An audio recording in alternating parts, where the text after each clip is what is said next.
রাত গভীর হয়েছে অনেক। একটা সর্বগ্রাসী কালো ছায়া যেন সবসময় তার ঘরের আনাচে কানাচে ঘুরে বেড়াচ্ছে।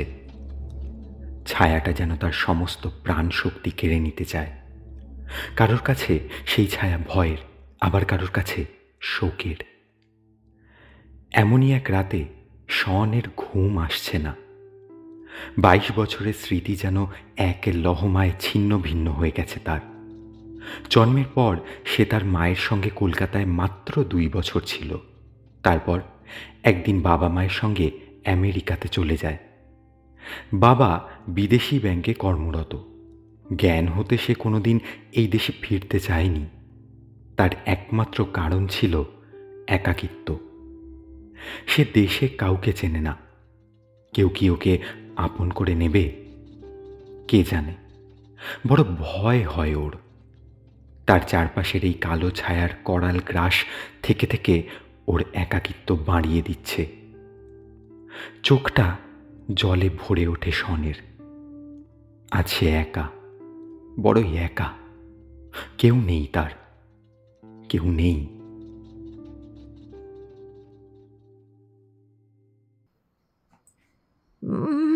মাত্র 1 মাসের ছুটি, তারপর চলে যাবি বাবা?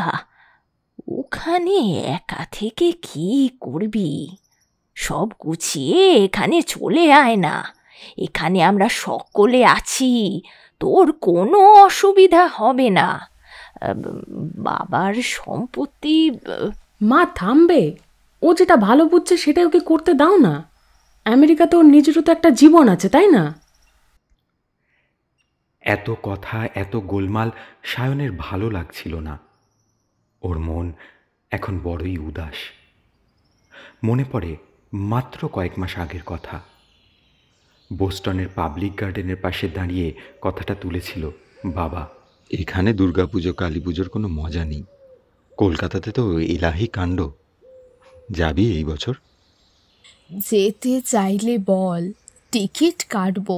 কান থেকে হেডফোনটা খুলে উত্তর দিল, যেতে তো চাই। লুক, আমি কোনোদিন সেভাবে ইন্ডিয়া যাইনি। তার উপর পুজো আমার একটা ফেভারিট জিনিস। গেলে ভালোই হতো, কিন্তু সামনেই তো এক্সাম। 7 দিনের মধ্যে শেষ হয়ে গেলেই তো আমি ফ্রি। তার মানে দুর্গাপুজোতে যাবি না? I want to go there badly. Specially আমি প্যান্ডেল হপিং করতে চাই, কিন্তু এক্সামটাও তো ইম্পর্ট্যান্ট। না থাক, আগে এক্সাম। কালী পুজোতেই যেও। আমরা তো ডিসেম্বর অবধি থাকছি। কলকাতা থেকে আবার বিষ্ণুপুরে যাব। আমাদের জমিদার বাড়ি দেখলে তো তাক লেগে যাবে। কি লেগে যাবে? না, তোর এখনো বাংলা শেখাই অনেকটা বাকি। বলেই হো হো করে হেসে উঠলেন শন, অর্থাৎ সায়নের বাবা শুভেন্দু ও মা ত্রিনা দেবী। শন খবরটা পেয়েছিল রাত 3টের সময়। পরীক্ষা শেষ, তাই আরাম করেই ঘুমোচ্ছিল সে। পরশুদিনই ফ্লাইট। তারপর জীবনে দ্বিতীয়বার পা দেবে কলকাতার মাটিতে। এমন সময় হঠাৎ ফোনটা আসতেই একটু যেন চমকে উঠল সে। এত রাতে কে ফোন করছে? রেচেল তো এত রাতে ফোন করবে না, মা বাবাও না। ফোন ধরতেই ওপার থেকে একটা উত্তেজিত কণ্ঠস্বর শোনা গেল। হ্যালো সায়ন, আমি তোমার বড় মামা বলছি। একটা খারাপ খবর আছে। তোমার মা বাবার ভয়ঙ্কর অ্যাক্সিডেন্ট হয়েছে। হসপিটালে নিয়ে যাওয়া হয়েছে। সত্যি বলতে ওদের খুব critical condition. Wait, accident? How? কে ড্রাইভ করছিল? তোমার মা বাবা আমাদের এখান থেকে দাদুর বাড়ি যাচ্ছিল। যেতে যেতেই বাইপাসের ধারে অ্যাক্সিডেন্ট হয়েছে। তা তুমি কবে আসছো? যদি কাল প্লেনে উঠতে পারো খুব ভালো হয়। ও ওকে, আমি ইমিডিয়েটলি আসছি। ফোনটা কেটে যেতেই ধপ করে বিছানায় বসে পড়ল শন। মাথা কাজ করছে না, চোখটা কেমন যেন ধোঁয়াশায় ভরে গেল। কি করবে সে? কখন মা বাবাকে একটু দেখতে পাবে? চোখটা জলে ভরে এলো। কিন্তু তার কষ্ট যেন সবে শুরুই হয়েছিল। ঠিক 2 দিন পর কলকাতাতে যখন পৌঁছল তখন বাজে সকাল 10টা। মামা SMS করে সবটাই জানিয়ে দিচ্ছিল। মাথায় রক্ত জমাট খেয়ে গেছে, বুকের হাড় ঢুকে গেছে লাংসে, তাই দুজনেরই অবস্থা খুবই আশঙ্কাজনক। যে কোনো মুহূর্তে বাকি হার্ট রক্ত পাম্প করা বন্ধ করে দিতে পারে। ফ্লাইট থেকে নামতেই দুই মামা এয়ারপোর্ট থেকে তাকে সোজা নিয়ে গেল বেলভিউ ক্লিনিকে। তবে শেষ রক্ষা হলো না। গিয়ে দেখল দুজনের নিথর দেহ পড়ে আছে আইসিইউতে। সকলে কান্নায় ভেঙে পড়েছিল। আজ সেই ঘটনার প্রায় 1 সপ্তাহ কেটে গেছে। এখন মামা বাড়িতে বাবা মায়ের ঘরেই বসে আছে সায়ন। এসব ভাবতে ভাবতে আবার কখন চোখটা ভিজে এসেছিল খেয়াল করেনি। হঠাৎ চোখটা আটকে গেল টেবিলের এক কোণে পড়ে থাকা একটা চকচকে মূর্তির উপর। কি অসাধারণ দেখতে! মনে মনে ভাবল, এটা কি কালী ঠাকুর নাকি? বাবা বলেছিল মেবি। সেই কালচে রঙের মূর্তিটার দিকে এক দৃষ্টে তাকিয়ে রইল। কি নিখুঁত কারুকার্য! কোনো মূর্তির চোখ যে এত সুন্দর হতে পারে তা ভাবতেও পারেনি সায়ন। ঘরের আলোতেও চকচক করতে থাকা মূর্তির চোখ দুটো ধীরে ধীরে তার সব দুঃখ ভুলিয়ে দিতে থাকল। হাজার হোক সেও ঠাকুর ভক্ত, একদম তার মায়ের মতন। মা চণ্ডী, মা কালী সকলেই যে এই জগতের মা। সায়নের মতন দুর্ভাগা মানুষরাও একা নয়। জগতের মা যে তার ঘরেই এসেছে, তার হাতে রয়েছে একটা ভরসার খড়কুটো হয়ে।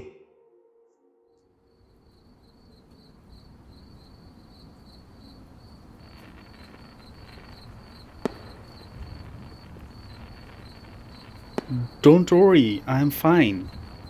সন্ধ্যায় ছাদে দাঁড়িয়েছিল সায়ন। হালকা ঠান্ডা হাওয়া দিচ্ছে। রেচেল ফোন করেছিল কিছুক্ষণ আগেই। দুজনেরই মনটা খারাপ হয়ে গিয়েছিল কথা বলতে বলতে। আকাশের দিকে তাকিয়ে ভাবতে থাকলো, সে কে? বাড়ির সকলের কাছে বিদেশি এক অতিথি, নাকি কলকাতার অলিগলি না চেনা বিদেশ ফেরত এক বাঙালি? কে ও? সায়ন নাকি শন? তবে সায়ন বা শন যেই হোক না কেন, তার চিন্তায় ব্যাঘাত ঘটালো একটা দীপ্ত মহিলা কণ্ঠস্বর।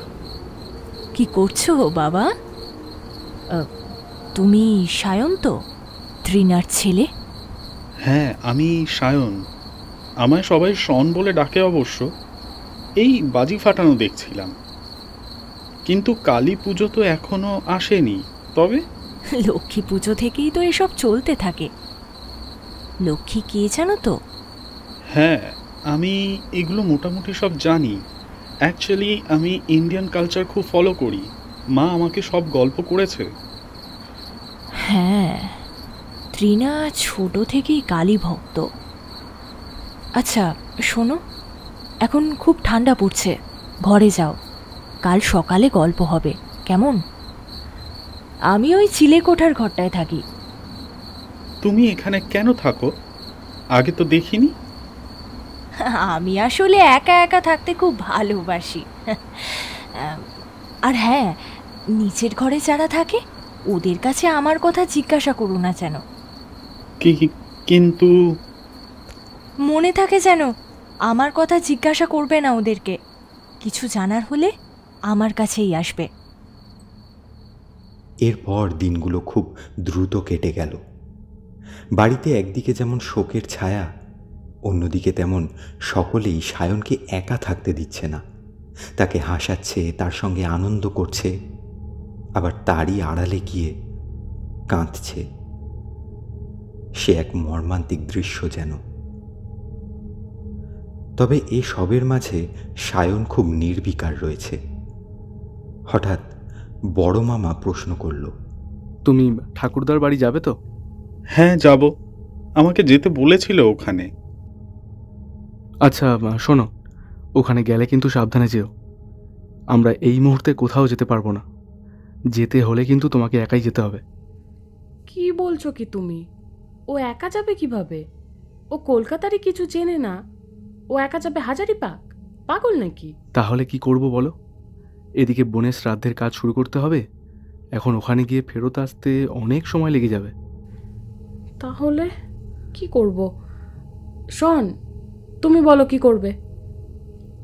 কি? আমি ভাবিনি এখনো। আমার একটা প্রশ্ন আছে। কি? উপরে ছাদে কোনো রুম আছে? আই মিন চিলেকোঠা টাইপস কিছু? হ্যাঁ আছে তো, কেন? কি হয়েছে? উপরে কিছু হয়েছে? ও নো নো নাথিং, আমি ঘরে যাচ্ছি, পরে বলে দেব কখন যাব। এই বলে ধীর পায়ে সে ঘরে চলে গেল। এবার মামি বলল, ছাদের ঘরের কথা জিজ্ঞাসা করছিল কেন? আমি কিভাবে জানবো? ও কি গেছিল নাকি? হ্যাঁ মনে হয়।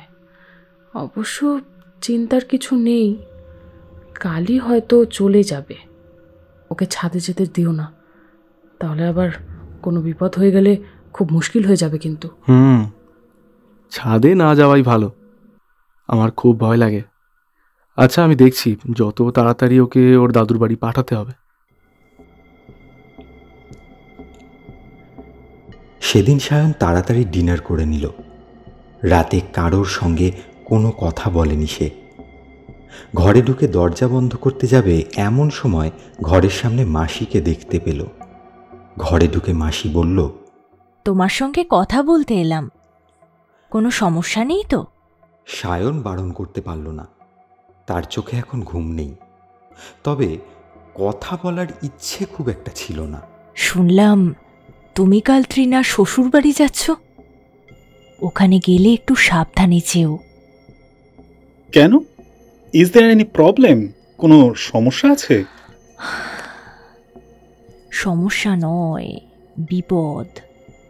সমস্যা আর বিপদের মধ্যে বিস্তর পার্থক্য, তাই না? ওই বাড়ির আশেপাশে সব সময় একটা বিপদের ছায়া ঘোরে। মানে আমি কিছুই বুঝতে পারছি না। বুঝবে না সেটাই তো স্বাভাবিক, সব কিছু বুঝতে নেই।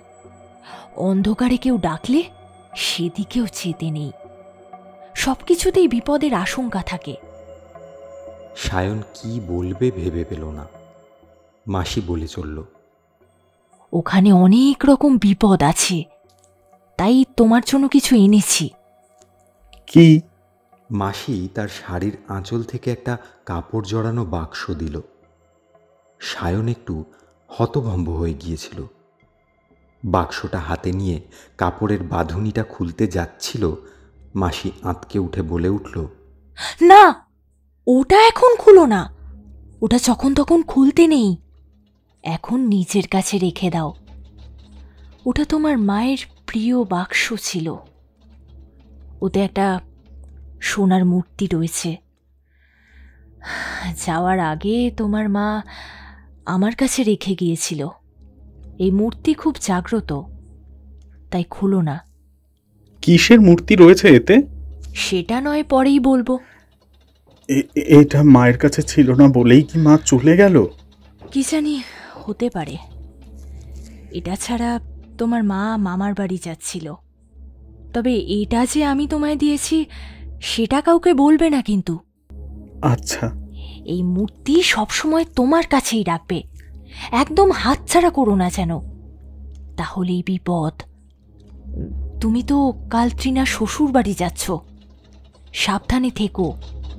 সেখানে এমন কেউ আছে যাকে থামাতে হবে, না হলে সব শেষ হয়ে যাবে। কে আছে? কি করে শেষ করব তাকে? সে তো আমি জানি না, এটুকু জানি ঈশ্বর তোমায় ওখানে নিয়ে যাচ্ছে, সেই বুঝিয়ে দেবে কি করতে হবে। তবে সাবধানে, তোমার মা বাবা গেছে, এখন তোমার উপর তার নজর। হয়তো সে তোমার জন্যই অপেক্ষা করছে। সায়ন কিছু বলতেই যাচ্ছিল, কিন্তু তার আগেই মাসি দরজা বন্ধ করে চলে গেল। সায়নের চমক এখনো কাটেনি। এই অবস্থায় বিছানা থেকে উঠে সেই মূর্তিটা ব্যাগে রেখে দিল। ঘুম পাচ্ছে ভালোই, কাল সকালে উঠতে হবে, দিতে হবে এক অজানা দেশে পাড়ি। কে জানে কোন বিপদ লুকিয়ে আছে। মাসি কিসের কথা বলছিল? নাকি সবই সুপারস্টিশন? ধীরে ধীরে সেটাও জানতে হবে। পরদিন দুপুরে সায়ন ব্যাগপত্র নিয়ে বেরিয়ে পড়ল। বড় মামা ট্রেনে তুলে দেওয়ার জন্য হাওড়াতে গেল। ট্রেন তখনও আসেনি। স্টেশনে দাঁড়িয়ে হঠাৎ বড় মামা জিজ্ঞেস করল, শন, আর ইউ অল রাইট? ইয়া, পুরোপুরি। ও, তাহলে ঠিক আছে। অ্যাকচুয়ালি কাল রাতে ঘুমের মধ্যে তুমি নাকি কথা বলছিলে, তাই একটু চিন্তা হচ্ছিল। ও কিছু না, আমি ঠিকঠাক আছি। আচ্ছা, যাওয়ার আগে একটা কথা জিজ্ঞেস করছি। হ্যাঁ, বলো। তুমি কাল ছাদের ঘরটার কথা জিজ্ঞাসা করছিলে কেন? ছাদের ঘর? না মানে, না কিছু না, একটু হ্যালিউসিনেশন টাইপের কিছু দেখেছিলাম। খুব অন্ধকার ছিল। হ্যালুসিনেশন? কীরকম? ছাদে যখন ঘুরছিলাম তখন মায়ের কথা মনে পড়ছিল, বাবার কথাও। তাই হয়তো ওই ঘরের মধ্যে কিছু দেখেছি। কি দেখেছি খেয়াল করিনি তেমন। হ্যাঁ, ওই জন্যই জিজ্ঞাসা করছি। শরীর ঠিক না থাকলে যেতে হবে না। কথা বলতে বলতে একটা অদ্ভুত ঘটনা ঘটল। পাশে দাঁড়িয়ে থাকা ট্রলিটা হঠাৎ করেই সায়নের পায়ের ওপর পড়ল। ট্রলির শক্ত জায়গার আঘাতে বুড়ো আঙুলটা গভীরভাবে কেটে গেল। সেখান থেকে গলগল করে রক্ত পড়তে লাগল। এমন পরিস্থিতি দেখে বড় মামা ঘাবড়ে গেল।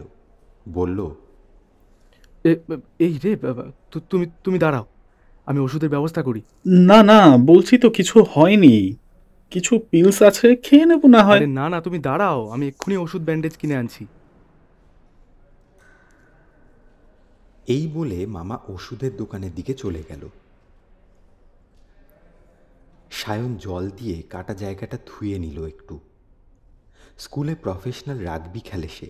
এসব ছোটোখাটো চোট তার কাছে কিছুই না। মামার অপেক্ষায় চুপচাপ দাঁড়িয়ে রইল। একটু পরেই মামা আসতে সে বলল, আমার ট্রেন ছেড়ে দেবে, তুমি আমায় ওষুধগুলো দাও, আমি ব্যান্ডেজ করে নিচ্ছি, কোনো সমস্যা হবে না। একটু পরে ট্রেন ছেড়ে দিল। সায়নের বড় মামা যেন হালকা কেঁদে ফেললেন। মা বাবা মরা ছেলেটার ভবিষ্যতে কি লেখা আছে সেটা স্বয়ং ঈশ্বরই জানেন। কিছুদিন পর বোনের শ্রাদ্ধানুষ্ঠান শুরু হবে। কি ভয়ঙ্কর এক সময়, যেন কোনো এক অশুভ শক্তির অভিশাপ লেগেছে তাদের পরিবারে। এখন ঈশ্বরই সহায়। গাড়িতে উঠে বসতেই বাড়ি থেকে ফোন এলো। তার গিন্নি ফোন করেছে। হ্যালো, এদিকে একটা গন্ডগোল হয়ে গেছে, তুমি শিগগির বাড়ি এসো। হ্যাঁ আমি আসছি, কিন্তু কি হয়েছে সেটা তো বলো। হ্যাঁ হ্যাঁ বলছি, শন কোথায়? ও তো ট্রেনে উঠে পড়েছে, কিন্তু বাড়িতে কি হয়েছে সেটা তো বলো অন্তত। চুরি হয়ে গেছে। কি কি চুরি হয়েছে? ট্রিনার স্বাদের রূপোর মূর্তিটা চুরি হয়ে গেছে, তাড়াতাড়ি বাড়ি এসো তুমি। এই কথা শুনেই বড় মামার মাথায় যেন বাজ পড়ল। আবার এক অশুভ ঘটনা। গাড়ি দ্রুত এগিয়ে চলেছে হাওড়া ব্রিজের উপর দিয়ে, কিন্তু তার মন এখন বেশ উদ্বিগ্ন। চোখ বন্ধ করতে ভাগ্নের পাংশুটে মুখটা যেন ভেসে উঠল। সায়নের বিপদ ঘনিয়ে আসছে না তো? ট্রেনটা পৌঁছবে সন্ধে 7টায়। ব্যাগপত্রগুলো যথাস্থানে রেখে চুপচাপ বাইরের দৃশ্য দেখতে লাগলো সায়ন। আমেরিকায় থেকে ভারতবর্ষের এই রূপ দেখার সৌভাগ্য হয়নি তার। সেটা সম্ভব হলো এমন এক সময় যখন তার ভাগ্যে কৃষ্ণকায় মেঘের আগমন ঘটেছে। এখন তার আশেপাশে সে নিজে ছাড়া আর কেউ নেই। আপাতত সব ভুলে থাকার চেষ্টা করতে লাগলো, কিন্তু শত চেষ্টা করেও গত রাতের অদ্ভুত ঘটনাটা ভুলতে পারল না। ওর মামার বাড়িতে কে আছে যে ওর ক্ষতি চায়? তার উদ্দেশ্যই বা কি? আর সে কিভাবেই বা ক্ষতি করবে তা তো জানা নেই। একটা সিগারেট ধরানোর জন্য সায়ন গেটের দিকে এগিয়ে গেল। সাধারণত ট্রেনে সিগারেট খাওয়া যায় না, তবে গেটে দাঁড়িয়ে খেতে সমস্যা নেই। ঠোঁটে সিগারেটটা নিয়ে 2 হাত দিয়ে দেশলাই ধরাতে যাবে এমন সময় কে যেন তাকে পিছন থেকে ধাক্কা মারল। টাল সামলাতে না পেরে বিপজ্জনকভাবে এগিয়ে গেল ট্রেনের দরজার দিকে। কোনো রকমে একটা হাত দিয়ে ট্রেনের দরজা ধরে নিজেকে বাঁচালো সায়ন। তার যখন হুঁশ ফিরল, তার বুকটা কেঁপে উঠল। আর মাত্র 1 ইঞ্চি একটু এদিক ওদিক হলেই চলমান ট্রেন থেকে পড়ে যেত পাশের পাথুরে জমিতে। কোনো ইলেকট্রিক পোস্টে ধাক্কা খেলে দ্রুত গতিতে চলতে থাকা ট্রেন তার দেহটাকে চূর্ণ বিচূর্ণ করে দিতে দ্বিধা বোধ করত না। কোনো রকমে কম্পমান পায়ে নিজের সিটে গিয়ে বসল সে। কিন্তু আশেপাশে তো কেউ নেই বললেই চলে। গোটা কামরায় সমস্ত সিট ফাঁকা। একমাত্র একটা সিটে একটা লোক চাদর মুড়ি দিয়ে ঘুমিয়ে রয়েছে, কিন্তু সে তো এর আগেও ঘুমিয়েছিল। তাহলে তাকে ধাক্কা মারল কে? সায়ন হাজারিবাগে যখন পৌঁছল, মেজো কাকু প্রথমটায় তাকে দেখে চিনতেই পারেনি। তারপর চিনতে পেরে বুকে জড়িয়ে নিয়ে কাঁদতে লাগল।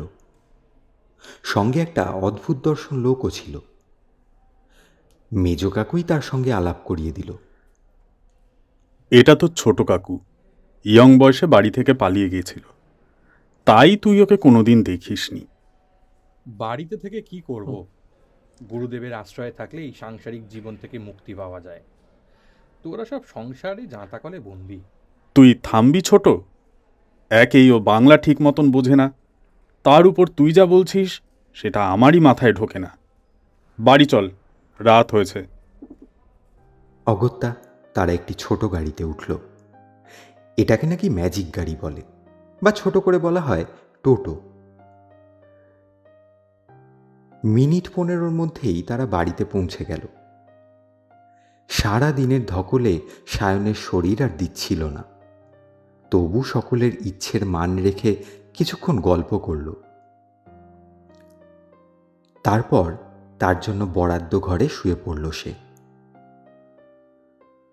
পরদিন খুব ভোরে তার ঘুমটা হঠাৎই ভেঙে গেল। তখনও সূর্য ঠিক মতন ওঠেনি, কিন্তু কেমন একটা যেন অস্বস্তি অনুভব হতে লাগলো। দরজার দিকে তাকাতেই মনে হলো একটা কালো অবয়ব যেন হঠাৎই ঘর ছেড়ে বেরিয়ে গেল। কি জানি, হয়তো তার মনের ভুল। ঘুম থেকে উঠে সায়ন বাড়ির উঠোনের পাশে নাট মন্দিরে বসেছিল, হাতে তার ছোট্ট ক্যামেরাটা। শেষ 1 সপ্তাহ ধরে সেটার কথা মনেই ছিল না। একবার চোখ বুলিয়ে তার ঠাকুরদার বাড়িটা দেখতে লাগলো। বহুদিনের পুরনো জমিদার বাড়ি। আগে নাকি এই বাড়িতে হাজার হাজার লোকের যাতায়াত ছিল রোজ। সমস্ত ঘরেই কেউ না কেউ থাকত। এখন মাত্র 4টে ঘরে তার 2 কাকা ও এক অবিবাহিত পিসি থাকে। সঙ্গে থাকে দাদু। ঠাকুমা গত হয়েছেন অনেক দিন হলো। দাদুর মানসিক অবস্থা একেবারেই ভালো নয়, শারীরিকভাবেও বিপর্যস্ত। এমন এক পরিবারে দুঃখের ছায়া যেন অমাবস্যার চেয়েও কালো। Good morning. ঘুম হয়েছে তো রাতে? Good morning. হ্যাঁ, হয়েছে। রাতে কোনো অসুবিধা হয়নি তো? অবশ্য সমস্যা হলে তার জন্য এই বাড়িটাই দায়ী। কেন? কেন দায়ী হবে না শুনি? এটা 400 বছরের পুরনো একটা জমিদার বাড়ি। কত লোকের প্রাণ গেছে এই জায়গায়, তার কোনো ঠিক আছে?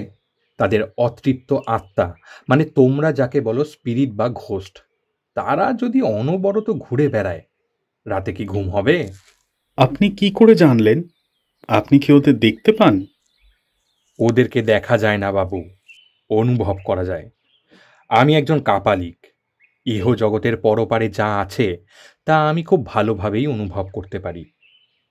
সায়ন চোখ বড় বড় করে তাকিয়ে রইল, তারপর বলল, ওয়াও, আমি কোনোদিন ভূত দেখিনি, তবে আই বিলিভ আমার চারপাশে কেউ আছে। আমি অনেক সময় তাদের ফিল করতে পারি।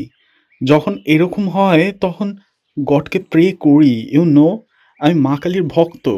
সাবাস তোপসে, এই না হলে আমাদের ভাইপো। এখন আমাকে একটু পুজোতে বসতে হবে। রাত্রে ঘরে এসো, অনেক গল্প বলবো। এরপর গোটা দিনটা বিভিন্নভাবে কেটে গেল। এখানের পরিস্থিতি মামাবাড়ি থেকে অনেক মনোরম। সকলের মনে বাড়ির একমাত্র সাকসেসফুল ছেলের চলে যাওয়ার শোক আছে বটে, কিন্তু সেটা যেন সবাই ভুলে থাকতে চায়। বাড়ির সব ছোটরা সায়নের কাছে আমেরিকার গল্প শুনতে এলো। এভাবেই তার বিষণ্ণ এবং ভীত মনটা যেন অনেকটাই শান্ত হয়ে এসেছিল দিনের শেষে। রাতে ঘরে বসে রেচেলের সাথে কিছুক্ষণ কথা বলল। এমন সময় ঘরে এলো তার ছোট কাকা। ঘুমোতে যাচ্ছ নাকি? হ্যাঁ, কিছু বলবে? হ্যাঁ, কিছু জিনিস জানার আছে। সত্যি করে বলতো, তোর বাবা মায়ের মৃত্যুর ব্যাপারে কি কি জানিস? আমি কি জানবো? যা হয়েছে তাই তো জানি, নতুন করে তো জানার কিছু নেই। না, সেটা নয়। তোর কি মনে হয় ওদের অ্যাক্সিডেন্ট হলো কেন? প্রবাবলি ড্রাইভারের ভুলে। বাড়ির 8 বছরের পুরনো ড্রাইভার কি করে এমন ভুল করতে পারে? জানি না। কিন্তু সেটা জানতে হবে। এই মৃত্যু স্বাভাবিক না। তোমারও অনেক বিপদ, এই বিপদ কাটাতে হবে। সায়ন নির্বিকার হয়ে রইল। কি হলো, কিছু বললে না যে? কিছু বলার নেই, এবার হাসি পাচ্ছে। আই বিলিভ ইন ঘোস্ট, তার মানে এই নয় যে তোমরা যাচ্ছে তাই বলে আমাকে ভয় পাওয়াবে। কেন এরকম মনে হচ্ছে? ওদের অ্যাক্সিডেন্ট হয়েছে, মিসহ্যাপস হতেই পারে। তার মানে এটা নয় যে সব কিছুর পেছনে ভূত থাকবে। তার মানে তুমি বলছো ট্রেনের ধাক্কা খেয়ে পড়ে যাওয়ার ঘটনাটাও অ্যাক্সিডেন্ট? এই কথা শুনেই সায়ন এবার চমকে উঠল। তার কপালে বিন্দু বিন্দু ঘাম জমা হতে লাগলো। এই ঘটনা সায়ন কাউকেই বলেনি, তাহলে ছোট কাকু জানলো কি করে? উত্তর তার কণ্ঠ থেকেই ভেসে এলো। আমি বেশ শক্তিধর একজন মানুষ। আমি তোমায় প্রথম দেখেই চোখ বন্ধ করে ওই ঘটনাই দেখতে পাই, কিন্তু কে তোমাকে ধাক্কা দিয়েছে সেটা আমি বুঝিনি, তাই এত বিচলিত হচ্ছি।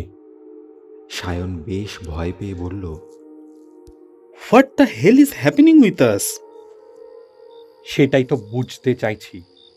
তবে কাল আর পরশু আমি থাকবো না, তাই তোমাকে সাবধান করে যাচ্ছি।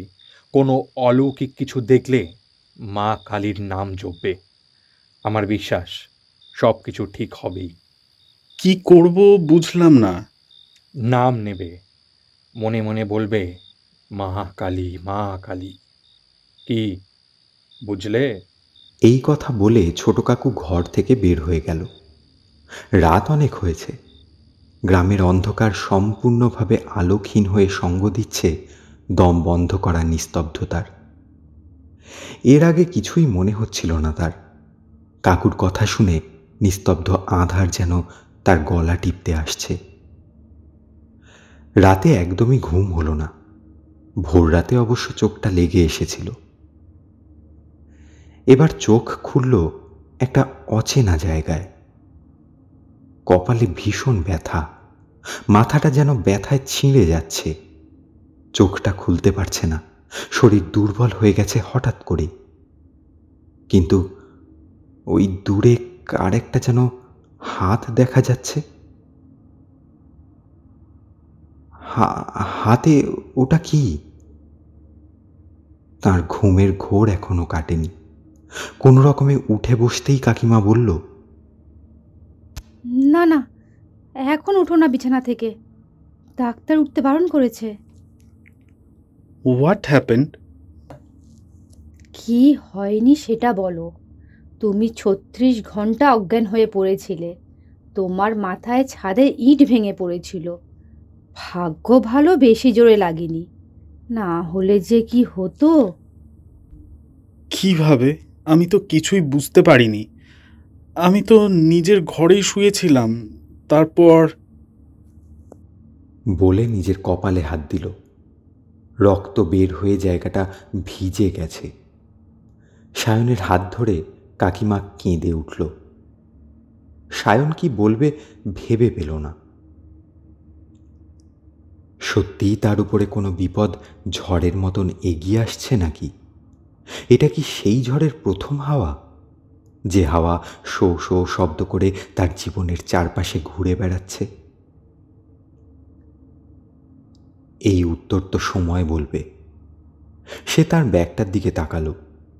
ওর ভিতরেই রয়েছে মাসির দেওয়া মা কালীর মূর্তি। নিজের চোখ দুটো বন্ধ করে সেই মূর্তির কথা ভাবার চেষ্টা করল।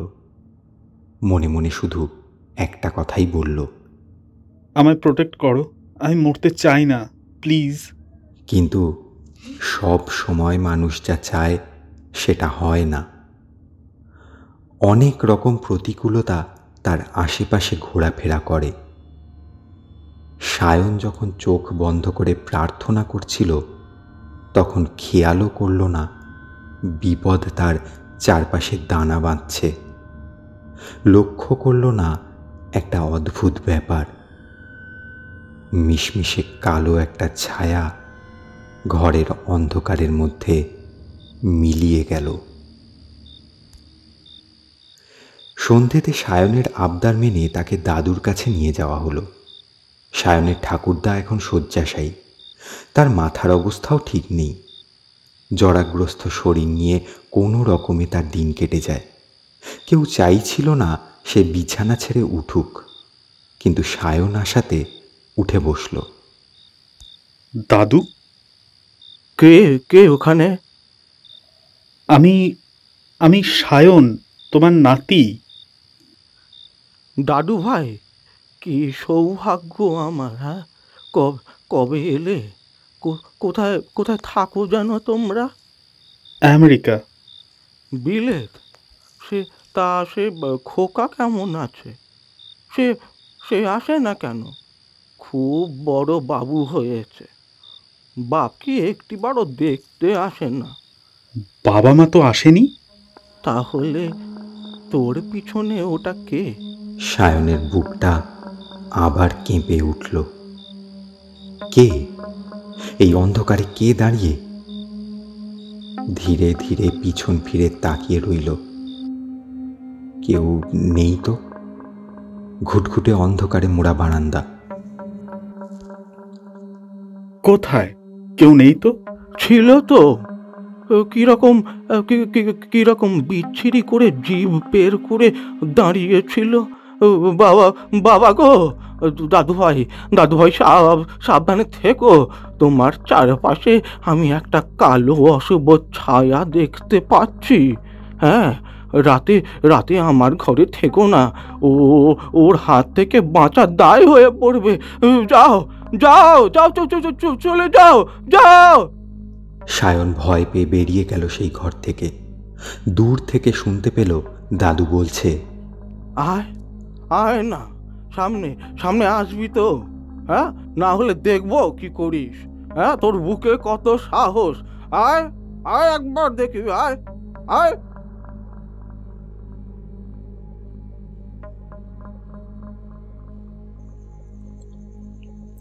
উঠে পড়। কিরে? নিমেষে ঘুম ভেঙে গেল তার। মাথায় এখনো ব্যথাটা রয়েছে, কিন্তু কে ডাকছে ওটা? কার ডাক শোনা যাচ্ছে দূর থেকে? চলে আয়, এদিকে আয়। এ তো তার মায়ের গলার মতন শুনতে লাগছে। তার মনটা ব্যাকুল হয়ে উঠল এবার।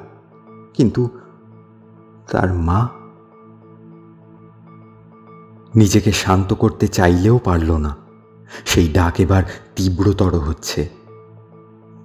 আয় না, কতক্ষণ তোকে দেখিনি। আমি যে তোরই অপেক্ষা করছি রে। সেই ডাক যেন তাকে সম্মোহিত করে তুলছে। এই ডাকে সাড়া দেওয়ার জন্য তার শরীরের সমস্ত অঙ্গ প্রত্যঙ্গ সজাগ হয়ে উঠছে। কিন্তু একা সে যাবে না। নিজের ব্যাগ থেকে মাসির দেওয়া সেই বাক্সটা বের করে নিল। মাসির কথা যদি সত্যি হয় তাহলে এই মূর্তিই তাকে রক্ষা করবে। সেটা হাতে নিয়ে ঘর থেকে বের হয়ে এলো। আওয়াজটা তার কানে বেজেই চলেছে, যেন এক নিরবচ্ছিন্ন শব্দের উৎস। কোথা থেকে সে আওয়াজ আসছে তা খুঁজতে কষ্ট হলো না তেমন। সেই আওয়াজের মধ্যেই যেন সব নির্দেশ লেখা আছে। সে এগিয়ে চলল, নিঃশব্দে ঘরের দরজা খুলল, তারপর নীরবে পা রাখল বাড়ির দালানে। বাড়ির উত্তর পূর্ব দিকে প্রাচীন ভগ্নপ্রায় অংশ। ওদিক থেকেই আওয়াজটা আসছে। কাছে যেতেই ভেসে এলো একটা ক্ষীণ আলোর রেখা। কে ওখানে? বাক্সটা আরো শক্ত করে বুকে আঁকড়ে ধরল সায়ন, কিন্তু সে যেন থামতে পারছে না। বিভ্রান্তের মতো সেই দিকেই চলেছে সায়ন। নেশা ধরানো আলোর দিকেই তাকে টেনে নিয়ে যাচ্ছে সেই আওয়াজ। ধীরে ধীরে দৃশ্যমান হলো সেই মূর্তি। তার মুখটা বিভৎস, চুলগুলো কুণ্ডুলি পাকিয়ে আকাশে উঠছে। এক বৃহদাকার ভয়ঙ্কর নারী মূর্তি। তাকে দেখেই ভীষণভাবে হেসে উঠল।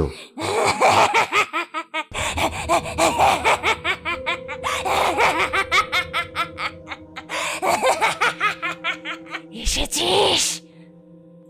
সায়ন সেই চেহারা দেখে ভয়ে বমি করে ফেলল। তার মাথার এক অংশ মাংসহীন, ভিতরে কঙ্কাল থেকে শুরু করে মাথার এক অংশ দেখা যাচ্ছে। হাতে দুটো মাথা। ঘরের ভিতর তখন সনসন করে ঝোড়ো হাওয়া বইছে। সেই ঝোলা মাথাগুলো একটু একটু করে ঘুরে গেল তার দিকে। সেই দুটো তুলে ধরে ভয়ঙ্কর মূর্তিটা জিজ্ঞাসা করল, চিনতে পারছিস? সায়ন চিনতে পেরেছে মা বাবা। কিন্তু কিন্তু এই কি অবস্থা তাদের? চোখ দুটো যেন ছিটকে বেরিয়ে আসছে, গোটা মুখ ক্ষতবিক্ষত। মুখ দুটো দেখে ভয়ে ছিটকে পড়ে গেল সে। সেই সঙ্গে হাত থেকে ছিটকে গেল বাক্সটাও। সেটা এতক্ষণে ভেঙে গিয়েছে। কাপড় ভেদ করে ভিতর থেকে বের হয়ে এসেছে মূর্তিটা। চুপ করে আছিস কেন? বল, চিনতে পারছিস কিনা? হ্যাঁ মা, বাবা। হ্যাঁ, এরপরেও আমার কাছে এলি? সবাই কত বারণ করেছিল এখানে আসিস না, তারপরেও ঠিক চলে এলি। তুমি ওদেরকে মেরেছো? হ্যাঁ, মেরেছি। আমি বদলা নিতে চেয়েছিলাম, নিয়ে নিয়েছি। এবার তোর পালা, তোকেও শেষ করব।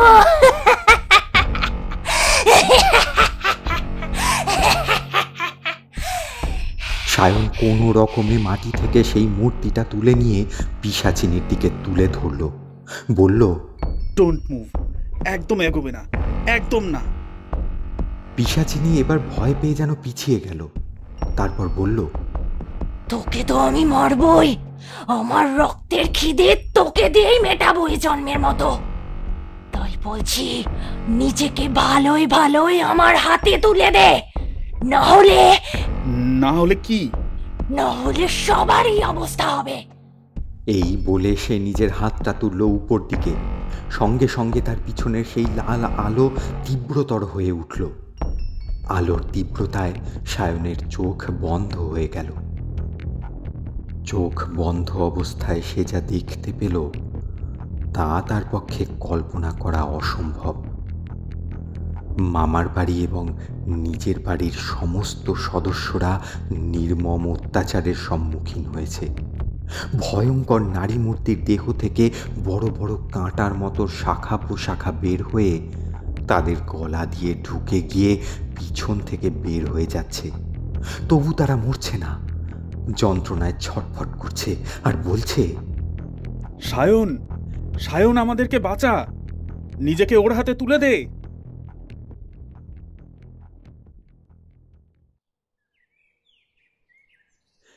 এরপর কি হয়েছিল তার জানা নেই। ঘুম ভাঙল পাখির ডাকে। সে পড়ে আছে সেই বাড়ির ধ্বংসস্তূপের সামনে। উঠে দাঁড়িয়ে নিজের গা হাত পা ঝেড়ে নিল। আগের রাতের ঘটনাগুলো তার ধীরে ধীরে মনে পড়ছে। কিন্তু সেটা স্বপ্ন না সত্যি? সত্যের প্রমাণ পেতে অবশ্য বেশি সময় লাগল না। সেই ভাঙা বাক্স তার সামনে পড়ে আছে, কিন্তু তার চেয়েও আশ্চর্যের বিষয়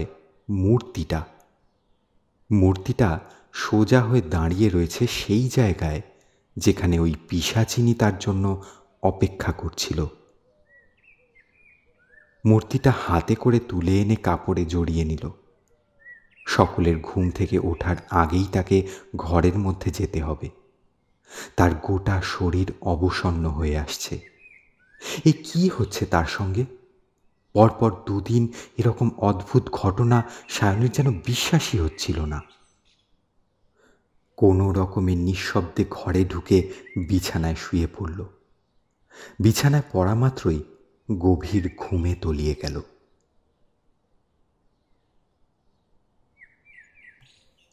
কি ব্যাপার, ঘুমাচ্ছ কেন এত বেলা অবধি? বিছানা থেকে উঠে কাকাকে জড়িয়ে ধরল। তারপর খুলে বলল গতকাল রাতের সমস্ত ঘটনাগুলো। সবটা শুনে তার কাকা চুপ করে রইল, শুধু বলল, তোমাকেও অনেক কিছু বলার আছে, কিন্তু এখন সবাই জেগে আছে, বলা যাবে না। তুমি উঠে গিয়ে নিচে যাও, সবাই তোমার জন্য চিন্তা করছে। আঙ্কেল, কোনো কথা নয়, নিচে যাও। সে নিচে চলে এলো। কাকু কাকিমা জিজ্ঞাসা করলেন তার শরীর এখন ঠিক আছে কিনা। উত্তরে সে বলল, আমি ঠিক আছি, নতুন জায়গা তো, তাই একটু ঘুমের সমস্যা হচ্ছে। বলছি, সেরকম হলে তুমি আমাদের সঙ্গে শুতে পারো। নো, ইটস ওকে, সেরকম কোনো অসুবিধা হচ্ছে না। দেখো বাবা, এইসব বলতে গিয়ে আবার নিজের শরীর খারাপ বাদিয়ে বসো না। একে তো দেখছো তোমাদের ওপর বিপদ যেন নিজেদের থাবা বসিয়ে রেখেছে। তোমার বাবা মার এমন হলো, তার উপর তুমিও একটুর জন্য বেঁচে গেলে। তুমি একটু থামবে? আজ তোর মায়ের কাজবাজ শুরু করতে হবে, সেসবের কাজে মন দাও না। ব্রেকফাস্ট খেয়ে আবার নিজের ঘরের দিকে গেল। টের পেল ছোট কাকু এখনো ঘরে বসে আছে। ঘরে ঢুকে দেখল কাকুর হাতে একটা ছোট্ট মূর্তি। সায়ন, তোমার সঙ্গে কিছু কথা আছে। তোমার ব্যাগ থেকে এই মূর্তিটা পেলাম। এটা কি জানো তো? এটা তো কালীর মূর্তি। এটা শ্মশান কালীর মূর্তি। এরকম তোমার কাছে কতগুলো আছে? একটাই না, আর ওই বাক্সের ভিতর একটাও। বলে কাপড় জড়ানো সেই মূর্তিটা খুলে ফেলল। সেটা দেখে তার ছোট কাকু আঁতকে উঠল। বিছানা থেকে উঠে এসে সায়নের হাত থেকে মূর্তিটা কেড়ে নিয়ে বিস্ফারিত চোখে বলল, এই মূর্তি তোমায় কে দিয়েছে? কেন? মাসি। কে? মাসি দিয়েছিল। মামার বাড়িতে থাকতে মাসি দিয়েছিল। মাসি? তুমি কিছু জানো না? কি জানবো? তোমার মাসি সে প্রায় 10 বছর আগে মারা গেছে। সায়ন হতবাক হয়ে চেয়ে রইল।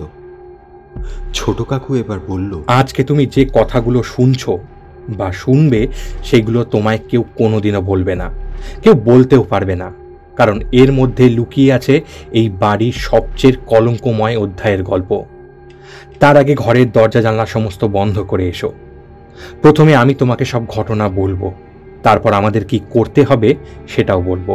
সে উঠে দরজা জানালা বন্ধ করে দিল। তার মাথা কাজ করছে না। এখন কাকুই তার শেষ ভরসা। ছোট কাকু বলা শুরু করল, তোমার কাছে তোমার বাবা মা গঙ্গা জলের চেয়েও পবিত্র, কিন্তু তোমার বাবা মানে আমার বড় ভাই একজন খুব খারাপ মানুষ ছিল।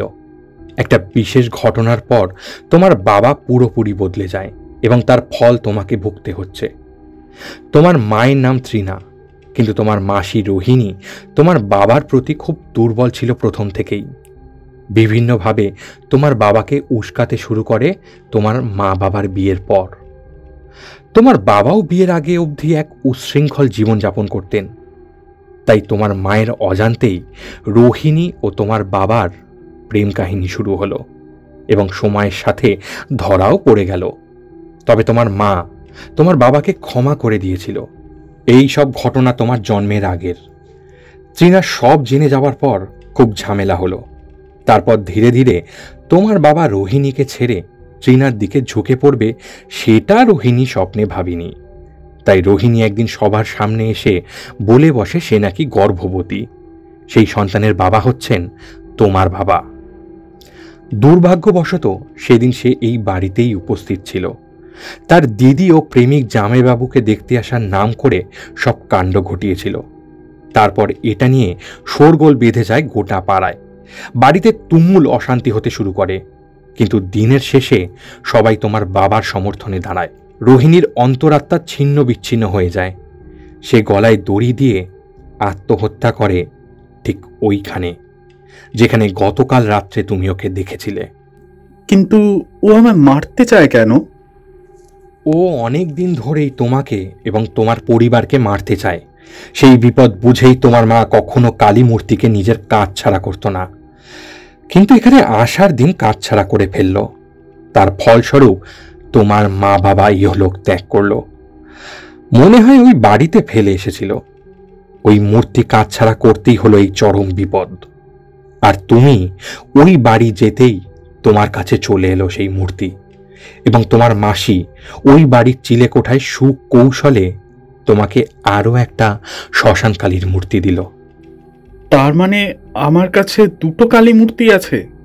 কিন্তু দুটো মূর্তি থাকলে কি হয়? শ্মশানকালীকে পুজো করা বা তার আরাধনা করা মৃত্যুর শামিল। তবু অনেকে করে। ভক্তি ভরে পুজো করলে কোনো ক্ষতি হয় না, কিন্তু একটা মানুষের কাছে দুজন শ্মশানকালী রাখার অনুমতি নেই। রাখলে দেবী ক্রুদ্ধ হয়ে তার অনিষ্ট করে। দেবী রক্ষা করার বদলে অতৃপ্ত আত্মাদের লেলিয়ে দেয়। তুমি খুব ভুল করে ফেলেছ সায়ন। সেদিন চিলেকোঠায় দাঁড়িয়ে মাসি আমাকে মূর্তি দিয়েছিল। মাসি বেঁচে নেই জানতাম না। না জানাই যে আমার সবচেয়ে বড় ভুল, সেটা আমি বুঝতে পারছি। কিন্তু আর একটা জিনিস, দ্যাট ইজ বদারিং মি। কি জিনিস? মাসি যদি বেঁচে নাই থাকে তাহলে মামা বাড়িতে কেউ কিছু বলেনি কেন? মোস্ট ইম্পর্টেন্টলি একটা স্পিরিট সেখানেই থাকে যেখানে তার মৃত্যু হয়। এই লজিক অনুযায়ী মাসির ভূত এখানে থাকা জাস্টিফাইড, মামার বাড়িতে থাকবে কিভাবে?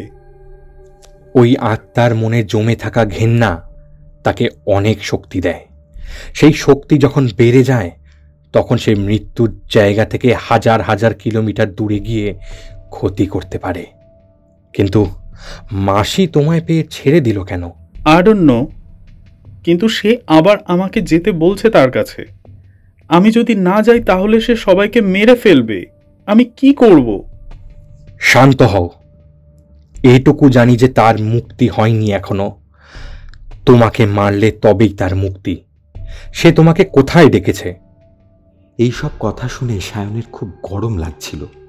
সে নিজের জামাটা খুলতেই তার চোখ স্থির হয়ে গেল। তার পেটের উপর আঁচড়ের দাগ। আঁচড়ে বাংলা ভাষায় লেখা রয়েছে, জঙ্গলের মধ্যে বটগাছ, আজ রাতের অমাবস্যায় চলে আয়। লেখাটা দেখে ছোট কাকুর চোখ চকচক করে উঠল।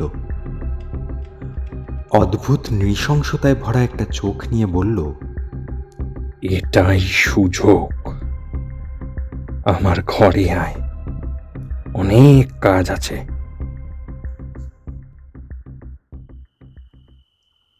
আপাতত রাত 2টো বাজে।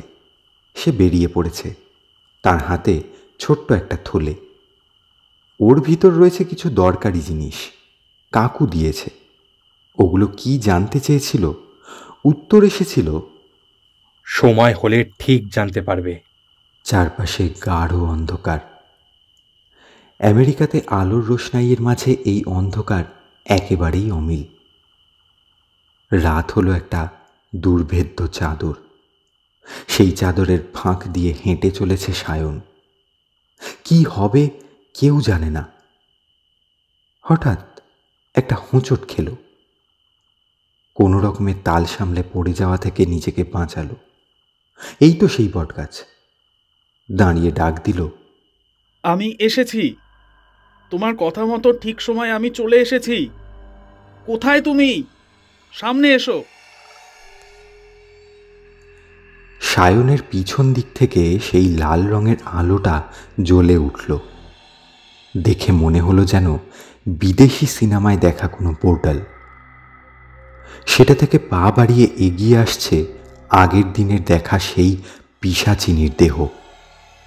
রূপের একটুকুও বদল হয়নি, তবে চোখের নৃশংসতা তার মনের রক্ততৃষ্ণার জানান দিচ্ছে। সায়নের বুক ভয়ে কাঁপতে লাগল।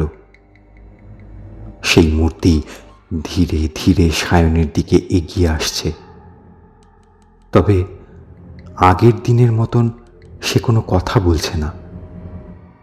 আজ যেন তার লক্ষ্য স্থির।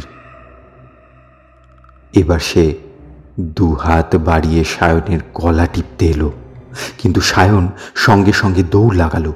পালাচ্ছিস কোথায়? দাঁড়া বলছি।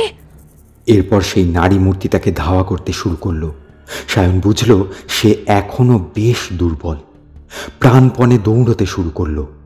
তার কাকু তাকে বলেছিল আলোর রেখা দেখে সেদিকেই দৌড়তে। ওই তো একটা আগুন জ্বলছে।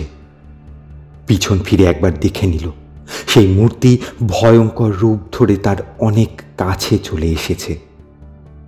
আবার একটা ছোট্ট পাথরে হোঁচট খেয়ে একেবারে লুটিয়ে পড়ল সায়ন। পিশাচিনী থমকে দাঁড়িয়েছে। তার হাত থেকে একটা অংশ বের হয়ে সায়নের গলা লক্ষ্য করে এগিয়ে এলো। চিৎকার করল সায়ন, আঙ্কেল বাঁচাও! এই চিৎকার যেন জঙ্গলের রন্ধ্রে রন্ধ্রে ছড়িয়ে পড়ল। সায়ন দেখল কাকু এক মনে বসে যজ্ঞ করে যাচ্ছে, কিন্তু আগুনটা লাল রঙে পরিণত হয়েছে। এবার সায়নের পা দুটো আঁকড়ে ধরল সেই কাঁটা বিস্তীর্ণ হাত দুটো। আর ঠিক তখনই শুনতে পেল একটা চাপা গর্জন। একটা সিংহ, কিন্তু কোনো সাধারণ সিংহ নয়। তার দেহ আগুনের বলয় দিয়ে তৈরি। সরে যাও ওখান থেকে! ওই অবস্থাতেও সায়নের বুদ্ধি লোপ পায়নি। সে তার ব্যাগ থেকে মন্ত্রপুত ছোড়া বের করে এক কোপে কেটে ফেলল ওই হাতগুলো। শুয়ে থাকা অবস্থায় পাশের ঝোপে লাফ মারল। আর ঠিক পর মুহূর্তেই ওই জায়গায় এসে পড়ল সেই দানব। এসেই ওই নারী মূর্তির গলা কামড়ে ধরল। দুজনের গর্জনে কেঁপে উঠল গোটা জঙ্গল।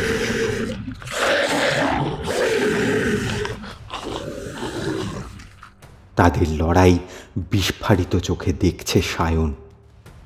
কাকু ছুটে এসে তাকে তুলে ধরল। ও আর আমাদের কোনো ক্ষতি করতে পারবে না। এখন চল এখান থেকে। কথা না বলে ও কাকুর সঙ্গে দৌড়তে শুরু করলো। ওদের বিপরীতে এক অবিশ্বাস্য লড়াই হচ্ছে। সেসব দেখার সময় নেই এখন। ওরা দৌড়তে শুরু করলো। জঙ্গলের মধ্যে দিয়ে কতক্ষণ তারা দৌড়েছে তা খেয়াল করেনি। অনেকটা গিয়ে অবশেষে দাঁড়ালে একটা জায়গায়। দুজনেই তখন হাঁপাচ্ছে। ভাইপো, এবার আনন্দ করতে পারো, আমরা জিতে গেছি। সায়ন এখনো কিছু বিশ্বাস করতে পারছে না। ও বলল, এবার আমাদের রিটার্ন করা উচিত। কোথায়? বাড়ি। হ্যাঁ, তুমি এগাও, আমি যাচ্ছি। সায়ন এবার ব্যাগপত্র তুলে বাড়ির দিকে যাবার পথ ধরল, কিন্তু সম্ভব হলো না। কি একটা ভারী জিনিস এসে তার মাথায় সজোরে আঘাত করল। আঙ্কেল তুমি? চোখে আধার নেমে আসছে। সায়নের চোখ যখন খুলল তখন রাত কটা বাজে তা বোঝা সম্ভব নয়। চারপাশের অন্ধকার দেখে মনে হলো সেই রাত এখনো কাটেনি, কিন্তু সে অদ্ভুতভাবে শুয়ে রয়েছে। তার গলার চারপাশে কি যেন একটা বাঁধা। না, তার গলাটা একটা পরিচিত জিনিসের মধ্যে রেখে উপর থেকে আটকে রাখা হয়েছে। সামনে কাকু বসে আছে। অস্ফুট স্বরে বলল, আঙ্কেল, আমি কোথায়? যাক, জেগেছিস জেগেছিস মা। আমায় শক্তি দাও মা, আজ তোমার উদ্দেশ্যে একটা নরবলি দেব। তুমি আমার কাছে চেয়েছিলে নরবলি। নরবলি কথাটা শুনে সায়ন ভয়ে কেঁপে উঠল।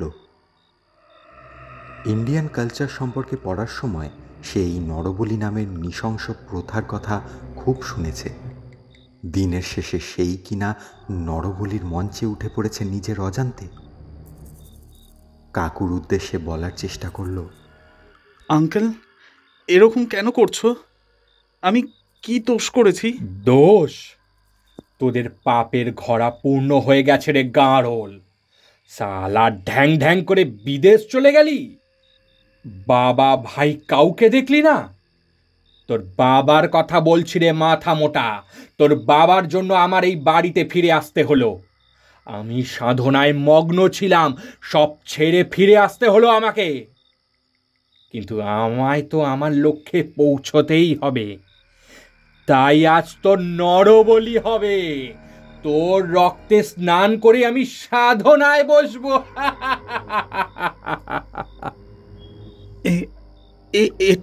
এটা কি বলছো তুমি? যা বলছি ঠিক বলছি। তাহলে ওই স্পিরিটের হাত থেকে আমাকে বাঁচালে কেন? ওটা তো আমারই সৃষ্টি। কি যেন বলিস তোরা? ইলিউশন না হলে তোকে পেতাম কিভাবে? কাছে এসে বিশ্রীভাবে মাথায় হাত বোলাতে বোলাতে বলল, আর হ্যাঁ, তোর মাসির কথাটাও মিথ্যে নয়। তোর বাবা সত্যিই একটা রেপিস্ট। আমি তন্ত্র বলে তোর মাসিকে ডেকেছি, সেই তোকে এখানে পাঠিয়েছে। সেও যে তোর মায়ের মৃত্যু চেয়েছিল। বেশ হয়েছে, তুইও মর এবার। নিজের কথা শেষ করে একটা ধারালো অস্ত্র নিয়ে তার দিকে এগিয়ে আসতে লাগলো ছোট কাকু। তার কাছে আর কোনো উপায় নেই। চোখটা বন্ধ করে নিল। গত 1 সপ্তাহ ধরে ঘটতে থাকা সমস্ত ঘটনা চোখের সামনে এক এক করে ভেসে উঠল। চোখ ফেটে জল পড়ছে।